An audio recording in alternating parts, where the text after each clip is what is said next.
Capítulo 2. O regresso à casa.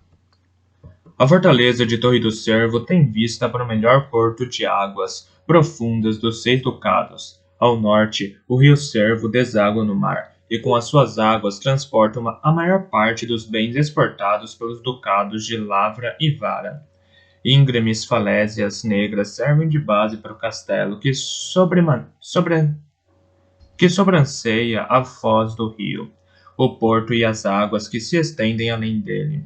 A cidade de Torre do Cervo agarra-se precariamente a essas falésias, bem afastada da planície de inundação do grande rio, com uma boa porção dela construída sobre docas e cais. A fortaleza original era uma longa estrutura construída pelos primeiros habitantes da área como defesa contra os ataques dos ilhéus. Foi conquistada num tempo antigo por um atacante chamado Tomador, que passou a ali residir após a tomada do forte. Ele substituiu a estrutura de madeira por paredes e torres de pedra negra cortada das próprias falésias e, nesse processo, afundou mais as fundações de Torre do Cervo na pedra. A cada uma das sucessivas gerações da dinastia Visionário, as paredes foram sendo fortificadas e as torres reconstruídas mais altas e mais robustas.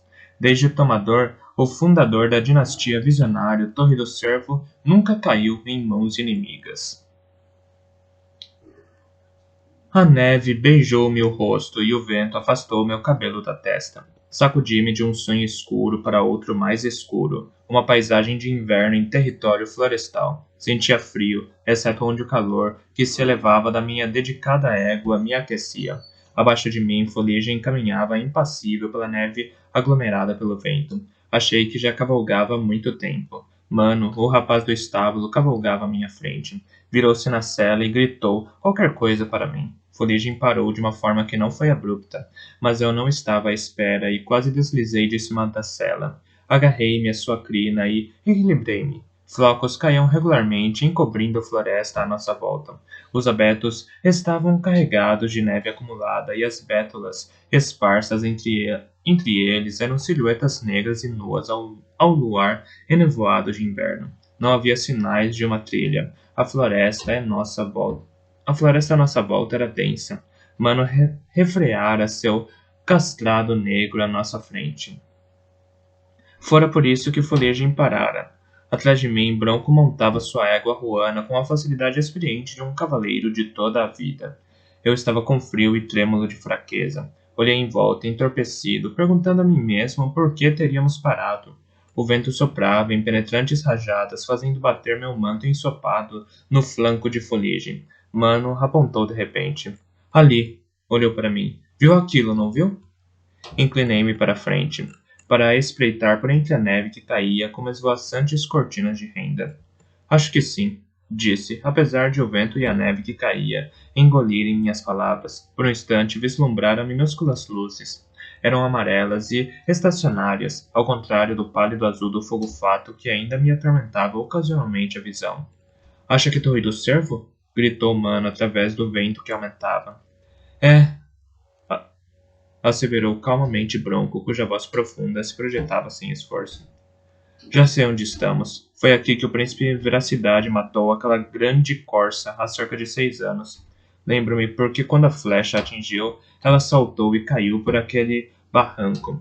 Levamos o resto do dia para descer até lá e trazer a carne para cima.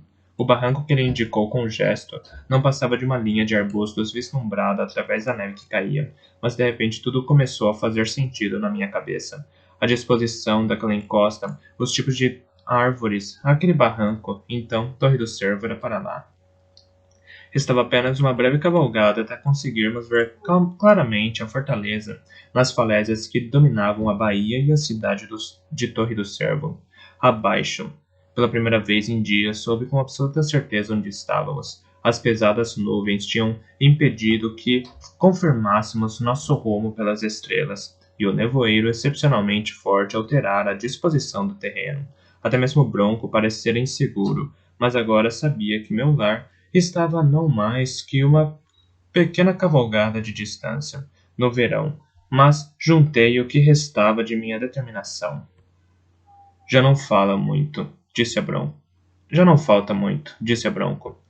Mano, já puseram o cavalo em marcha. O pequeno e atarracado castrado avançou valentemente, abrindo uma trilha através da neve acumulada. Toquei fuligem com os calcanhares e a grande égua avançou relutantemente. Quando ela se inclinou para a colina, eu deslizei para um dos lados, enquanto me remexia futilmente na sela. Bronco pôs o cavalo ao lado do meu. Estendeu a mão, agarrou-me pelo colarinho e me endireitou. Já não falta muito, concordou. Vai conseguir. Concordei com um aceno. Fora apenas a segunda vez que ele tivera de me equilibrar na última hora. Uma das minhas melhores noites, disse amargamente a mim mesmo. Endireitei-me na cela. Endireitei resolutamente os ombros. Estava quase em casa. A viagem fora longa e árdua. O tempo estivera mau, e as constantes dificuldades não tinham melhorado minha saúde. Lembrava-me de grande parte como um sonho escuro. Dias de solavancos na cela, quase inconsciente do caminho que seguíamos. Noites em que jazia entre Mano e Bronco em nossa pequena tenda e tremia com uma fadiga tão grande que nem conseguia dormir. Quando nos aproximamos do Ducado de o Ducado de Cervo, achei que a viagem se tornaria mais fácil. Não contara com a cautela de Bronco.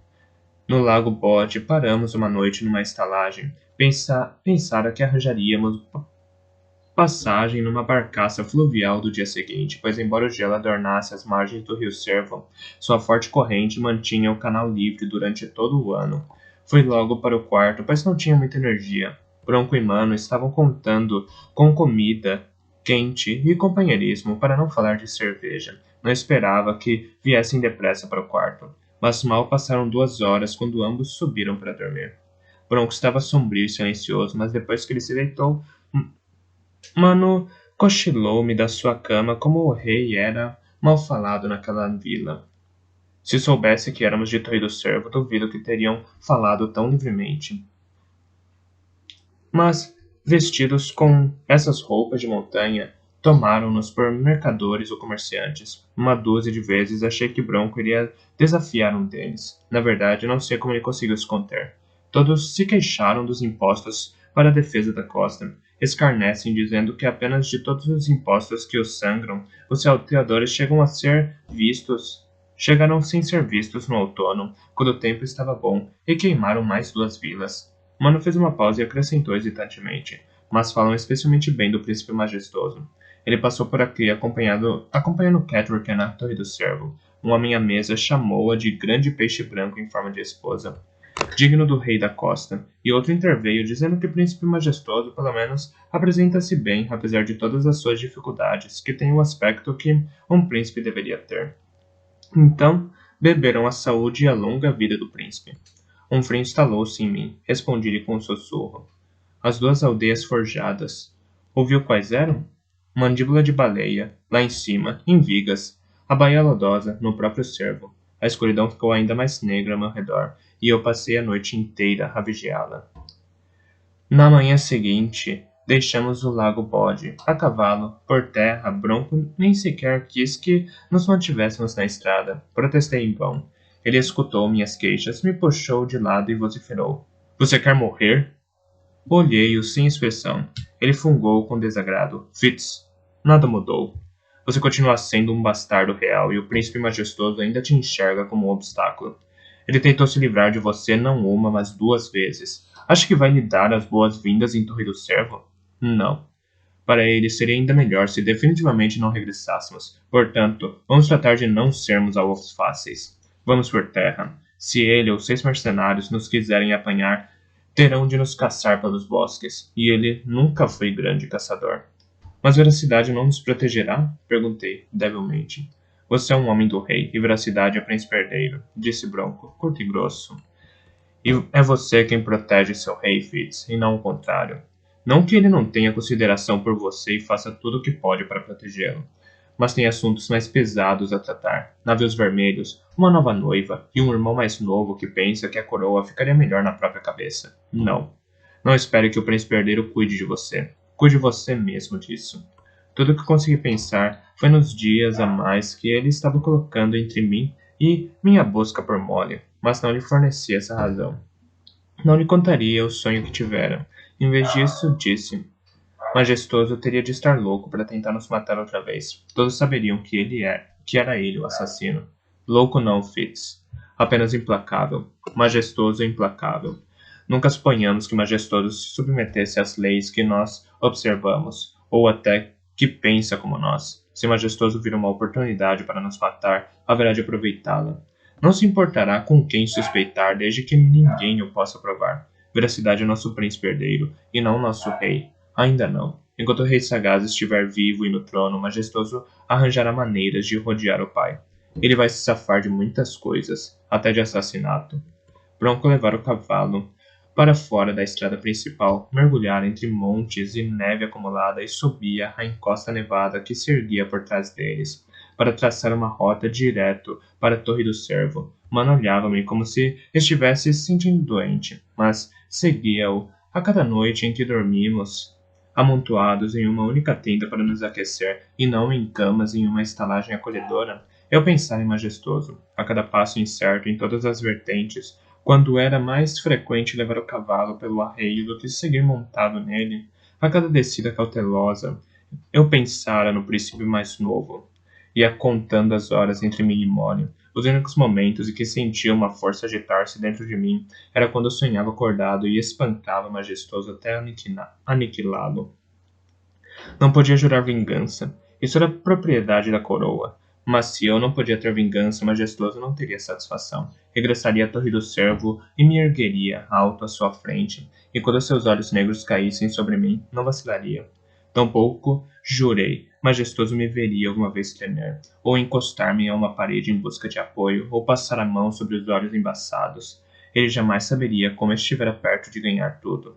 E assim chegamos à Torre do Cervo. Não pela sinuosa estrada litoral, mas pelos montes arborizados atrás do castelo. A neve diminuiu e depois cessou. Os ventos noturnos afastaram as nuvens e uma bela lua fez as paredes de pedra de Torre do Cervo brilharem negras como jadão contra o mar.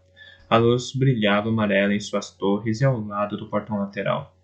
Estamos em casa, disse Bronco, calmamente. Descemos uma última colina. Atingimos finalmente a estrada e demos a volta até o grande portão de Torre do Cervo. Era um guarda jovem que estava no turno da noite. Baixou a lança para bloquear a passagem e exigiu nossos nomes. Bronco afastou o capuz da cara, mas o rapaz não se moveu. Sou Bronco, mestre dos estábulos, informou o Bronco. Incrédulo. Sou aqui o mestre dos estábulos há mais tempo do que você tem de vida, provavelmente. Acha que eu é que devia perguntar-lhe o que está fazendo aqui no meu portão? Antes que o desorientado rapaz conseguisse responder, ouviu-se confusão de ruídos, e uma torrente de soldados saiu dos postos dos guardas. É o Bronco! Exclamou o sargento do turno. Bronco transformou-se instantaneamente no centro de uma aglomeração de homens, todos gritando saudações e falando ao mesmo tempo, enquanto Mano e eu nos mantínhamos montados nos nossos cavalos, fatigados, na periferia da confusão. O sargento, um tal espada, gritou que se calassem, principalmente para que ele pudesse falar com mais tranquilidade. Não estávamos à sua espera até a primavera, homem, declarou o velho soldado corpulento. E mesmo assim, nos disseram que você poderia até ser mais homem que saiu daqui. Mas você parece estar bem, parece mesmo. Com um pouco de frio e vestido como um forasteiro, com uma ou duas cicatrizes, mas ainda é você mesmo. Houve boatos de que estava muito ferido e que o bastardo estava à beira da morte. Peste ou veneno, era o que diziam. Bronco riu-se e estendeu os braços para todos que pudessem admirar sua roupa de montanha. Por um momento vi Bronco como eles deviam vê-lo, com as calças púrpura e amarelo acolchoadas, o casacão e os borzeguins. Já não me perguntava sobre o modo como tínhamos sido interpelados ao portão, mas sim sobre os rumores. Quem disse que o bastardo iria morrer? Perguntei. Quem disse que o bastardo iria morrer? Perguntei, curioso. Quem pergunta? Retorquiu a espada. Olhou de relance minhas roupas. Olhou-me nos olhos e não me reconheceu, mas quando me endireitei no cavalo, teve um sobressalto. Ainda hoje acredito que ele reconheceu Fuligem e foi assim que me reconheceu. Não escondeu o choque. Fitz? Você está praticamente metade do que era. Parece até que pegou a peste do sangue. Foi o primeiro indício que tive do meu aspecto, que meu aspecto não estava nada bom. Quem disse que eu fui envenenado ou atingido pela peste? Repeti a pergunta em voz baixa. A espada hesitou e olhou de relance sobre o ombro. Oh, ninguém. Bem, ninguém especial. Sabe como é? Quando não voltou com os outros. Bom, Houve quem imaginou isso, outros imaginaram aquilo, e depressa foi como se soubéssemos. Rumores falatórios do posto dos guardas, mexericos de soldados. Nós perguntávamos por que você ainda não tinha voltado. Só isso. Ninguém acreditava em nada do que diziam. Espalhamos muitos boatos para dar algum crédito a fofocas. Só nos perguntávamos por que é que você, Bronco e Mano não tinham voltado. Por fim, percebeu que estava se repetindo e ficou em silêncio perante meu olhar. Permiti que o silêncio se estendesse o suficiente para deixar claro que não tencionava responder a sua questão. Então, afastei-a com um encolher de ombros. Não tem problema, espada. Mas, pode dizer a todos que o bastardo ainda não está acabado. Pestes ou venenos deveriam saber que Bronco me medicaria e me faria recuperar. Estou vivo e bem. Só parece um cadáver. Oh, Fitz. Rapaz, não era isso que eu queria dizer. É só que... Eu disse que não tem problema, espada. Deixe isso para lá. Muito bem, senhor, respondeu ele. Azeite com a cabeça e olhei para Bronco, que me encarava estranhamente. Quando me virei para trocar um olhar intrigado com o humano, encontrei a mesma surpresa no rosto dele. Não consegui adivinhar o motivo. Bem, boa noite, sargento. Não brigue com o homem da lança. Ele fez bem em barrar estranhos ao portão de Torre do Cervo. Sim, senhor. Boa noite, senhor. A espada bateu continência para mim, e os grandes portões de madeira escancararam-se à nossa frente enquanto entrávamos na fortaleza. Fuligem ergueu a cabeça e algum peso saiu-lhe das costas. Atrás de mim, o cavalo de Mano soltou um suave relincho, e o de Bronco resfolegou. Nunca antes o caminho da muralha da fortaleza ou estábulo pareceu tão longo. Enquanto Mano desmontava, Bronco pegou-me pela manga e refreou-me. Mano saudou sonolento o rapaz do estábulo que apareceu para nos iluminar o caminho. Estivemos durante algum tempo no reino da montanha, Fitz. Acatelou-me Bronco em voz baixa. Lá em cima, não interessa a ninguém de que lado dos lençóis você nasceu, mas agora estamos em casa. Aqui é o filho do cavalaria, e não é um príncipe, mas um bastardo. Eu sei disso, senti-me intrigado pela franqueza dele. Soube disso toda a minha vida. Vivo isso desde sempre. É verdade, ele admitiu. Uma estranha expressão cobriu-lhe o rosto, um sorriso meio incrédulo e meio orgulhoso. Então, por que está exigindo relatos do sargento e distribuindo ordens, cheio de autoridade, como se fosse o próprio cavalaria?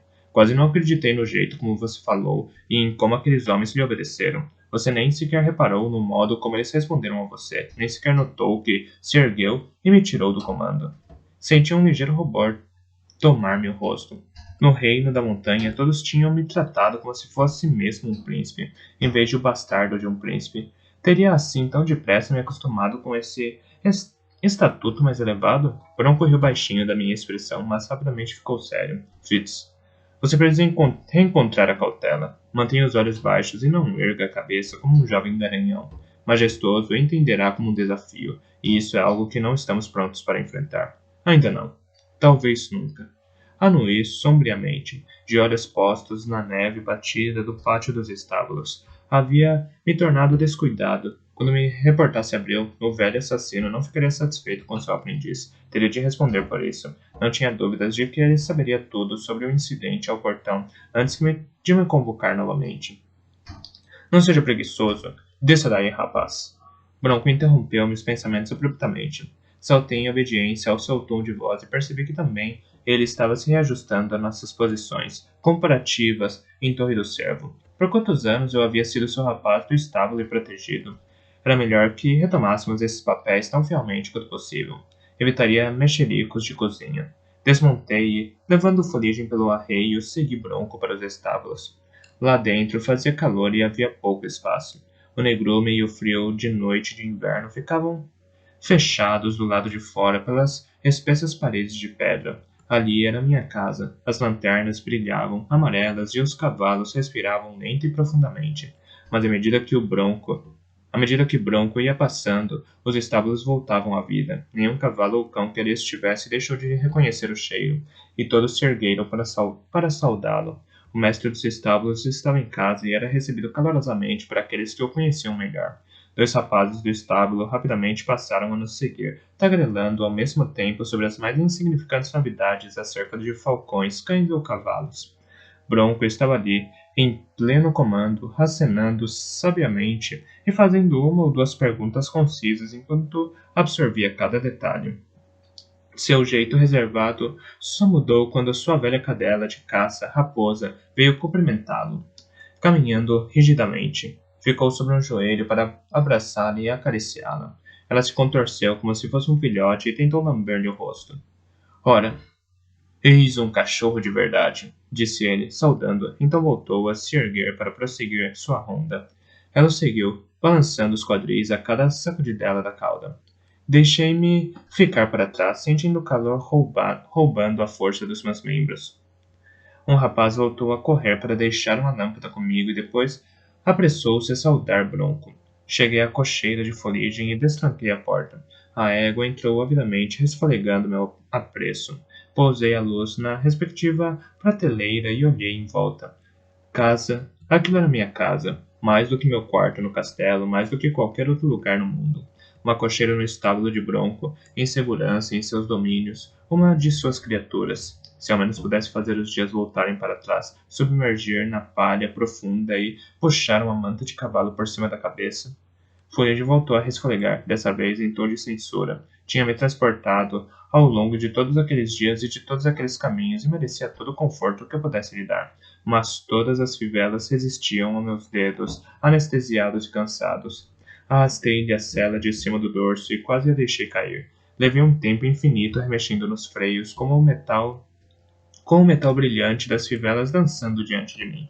Por fim, fechei os olhos e deixei que os dedos trabalhassem sozinhos para soltar os freios. Quando abri os olhos, Mano estava ao meu lado. Acenei para ele e os freios caíram dos meus dedos sem vida. Ele os olhou de relance, mas nada disse.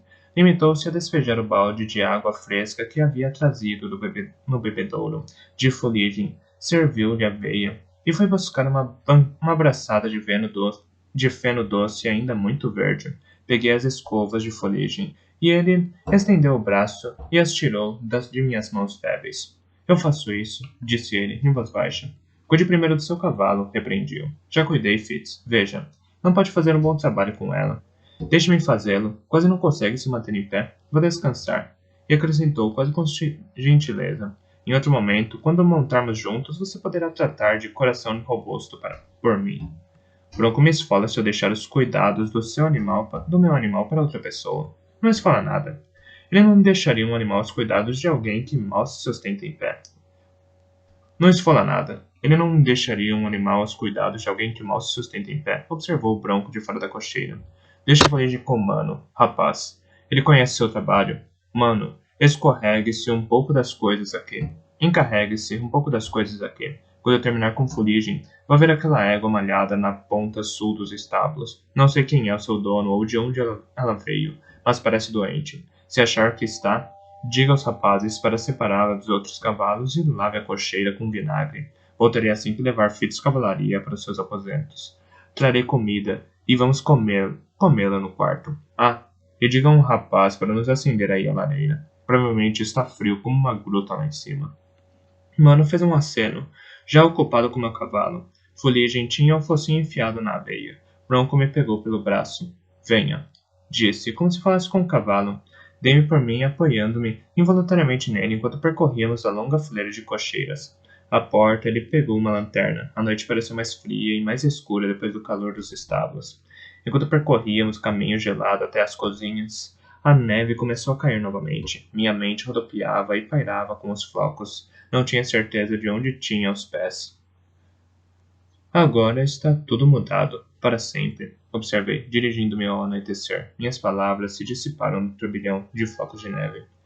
O que é que está mudado? Perguntou Bronco com cautela. Seu tom de voz revelava preocupação de que eu pudesse estar ficando febril novamente.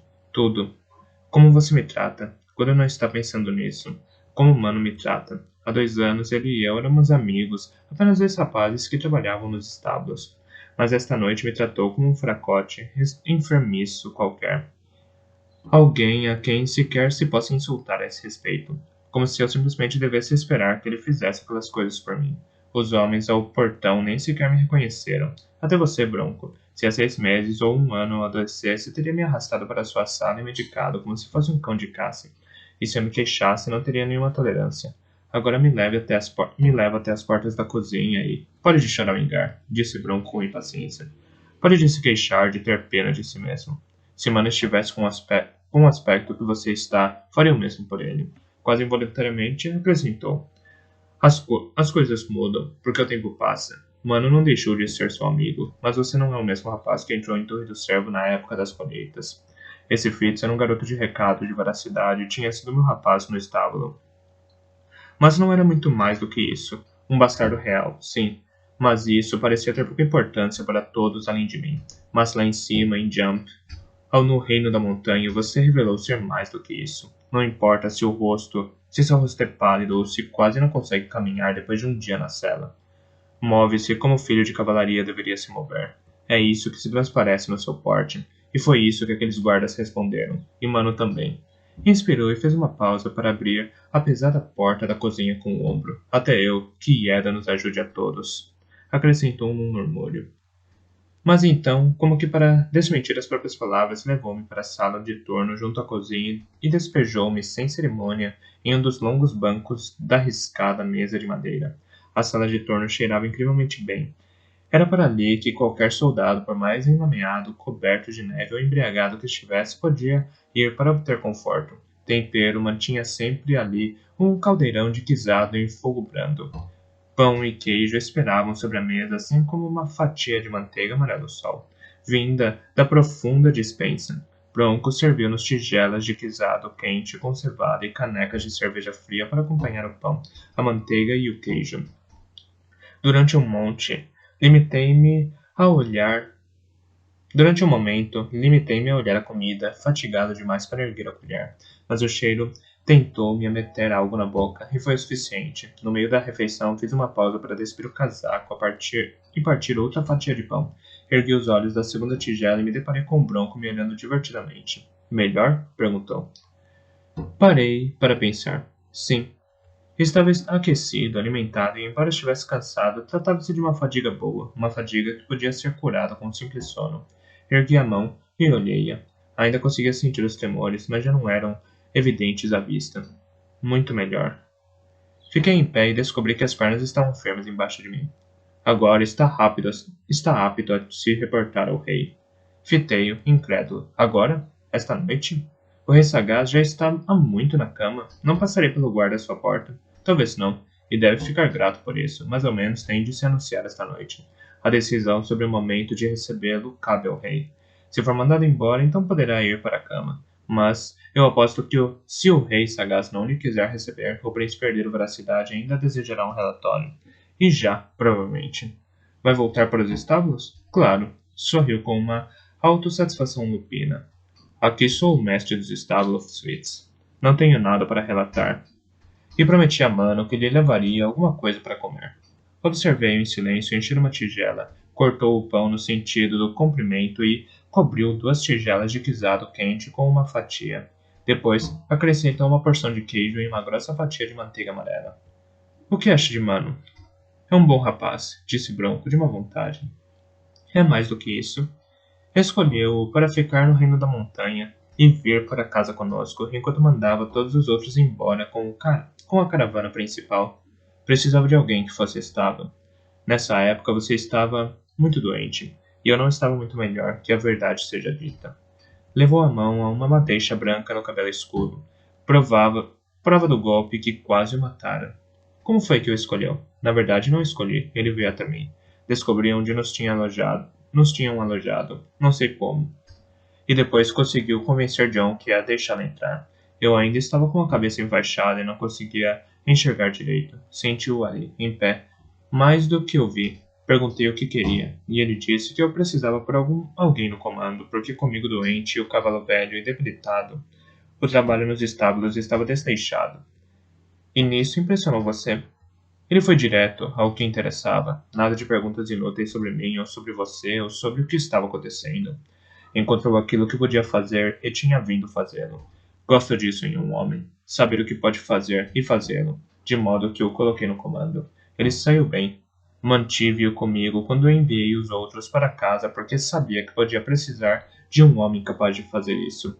E também para ver com meus próprios olhos o que ele era. seria sua ambição ou haveria nele uma compreensão genuína daquilo que um homem deve a um animal quando afirma ser seu dono? Queria, que, queria ele poder sobre os subalternos ou bem-estar dos animais? E o que acha dele agora? Não sou tão jovem como já foi. Acho que ainda pode haver um bom mestre dos estábulos em Torre do Cervo quando eu já não conseguir lidar com um garanhão de mau temperamento. Não que eu conte em deixar o trabalho em breve. Ele ainda tem muito a aprender, mas ainda somos ambos suficientemente novos. Ele para aprender e eu para ensinar. Encontro nisso satisfação. Fez um aceno com a cabeça. Um dia, supunha eu, ele planejara que esse lugar fosse para mim. Agora ambos sabíamos que isso nunca aconteceria. Ele se virou para ir embora. Bronco, eu disse, em uma voz baixa, e ele fez uma pausa. Ninguém pode substituí-lo. Obrigado por tudo que fez ao longo desses últimos meses. Deu a vida a você, não apenas por ter me salvado da morte, mas porque me deu a vida e quem sou. Desde os meus 6 anos, cavalaria foi meu pai. Eu sei, mas nunca conheci. Você me serviu de pai dia a dia durante uma porção de anos. Nem sempre estimei. Bronco resfregou e abriu a porta. Guarde os discursos como esse para quando um de nós estiver morrendo. Vai fazer seu relatório e depois vá para a cama. Sim, senhor, ouvi-me dizer, e soube que ele já sorria enquanto dizia. Encostou um ombro na porta e levou o jantar de mano para os estábulos. Aí, estava em casa. E isso aqui era minha casa. Era hora de eu lidar com esse fato. Demorei um pouco para desamassar a roupa úmida e passei a mão pelo cabelo. Tirei a mesa e dobrei o casacão molhado sobre o braço. Enquanto saía da cozinha e entrava no corredor e depois do grande salão, senti-me baralhado com o que estava vendo. Brilhariam as tapeçarias mais vivamente do que antes, teriam as ervas no chão cheirado sempre tão bem e a madeira trabalhada das portas sempre tão calorosamente. Durante um breve momento atribuí essas mudanças ao meu alívio por finalmente estar em casa, mas quando fiz uma pausa na base da grande escadaria para pegar uma vela que iluminasse meu caminho até o quarto, reparei que a mesa ali não estava salpicada de cera e mais que um pano bordado a decorava. Catrichan. Havia agora uma rainha em Torre do Cervo. Dei por mim com um sorriso tolo no rosto. Muito bem. Este grande castelo fortificado sofrer uma inspeção na minha ausência. Teria veracidade posto mãos à obra, as suas e as do seu povo antes da chegada dela, ou teria a própria Catrichan exigido essa vasta limpeza? Seria interessante descobrir. Ao subir a grande escadaria, reparei em outras coisas. As antigas marcas de fuligem por cima de todas as arandelas tinham desaparecido. Nem mesmo os cantos dos degraus tinham poeira. Não havia teias de aranha. Os candelabros estavam cheios e brilhantes de velas em todos os andares, e em cada andar havia um armário com armas prontas para defesa. Então era aquilo que significava ter uma rainha morando no castelo. Mas nem mesmo quando a rainha de Sagaz era viva me lembrava de Torre do Cervo para ser ou cheirar tão a limpeza, ou de estar tão bem iluminada. O guarda de rosto severo à porta do rei Sagaz era um veterano que eu conhecia desde os 6 anos. Como homem calado que era, examinou-me bem e então reconheceu-me. Concedeu-me um breve sorriso enquanto perguntava. Algo de crítico a relatar, Fitz? Só estou de volta, disse, e ele fez um aceno conhecedor. Ele estava habituado às minhas idas e vindas com frequência, a umas horas muito estranhas, mas não era um homem para fazer suposições ou tirar conclusões, ou até para falar com aqueles que poderiam fazer tudo isso, de modo que entrou silenciosamente nos aposentos do rei para transmitir a alguém a notícia de que Fitz estava ali. Em um instante voltou com a informação de que o rei me convocaria quando lhe fosse conveniente, mas também estava feliz por eu estar a salvo.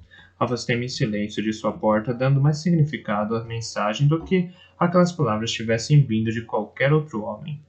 Sagaz nunca proferia frivolidades bem educadas. Mais adiante, no mesmo corredor, ficavam os aposentos de veracidade. Aí fui novamente reconhecido. Mas, quando pedi ao homem que informasse veracidade de que eu estava de volta e que desejava fazer um relatório, ele respondeu que o príncipe Veracidade não se encontrava em seus aposentos. Então, está na sua torre? Perguntei, curioso, com aquilo que poderia estar vigiando naquela época do ano. As tempestades de inverno mantinham nossas costas a salvo de salteadores, ao menos durante aqueles poucos meses do ano. Um sorriso lento insinuou-se no rosto do guarda. Quando Quando viu meu olhar confuso, o sorriso abriu-se mais. O príncipe Veracidade não está neste momento em seus aposentos, repetiu. Então acrescentou. Assegurarei que ele receba sua mensagem assim que acordar de manhã. Fiquei ali em pé durante mais um momento, estúpido como um poste. Então me virei e me afastei em silêncio. Senti uma espécie de pasmo. Ter uma rainha em Torre do Cervo também significava aquilo. Subi mais 2 lances de escada e atravessei o corredor até meu quarto. Cheirava mofo. E não havia fogo na lareira. Estava frio, de defuso e empoeirado. Ali não havia nenhum toque de mão de mulher. E o quarto parecia tão nu e desprovido de cor como uma cela, mas ainda era mais quente do que uma tenda de neve, na neve, e a cama de penas era tão mole e funda como eu a recordava. Livrei-me da roupa de viagem enquanto caminhava para a cama. Caí nela, e no sono.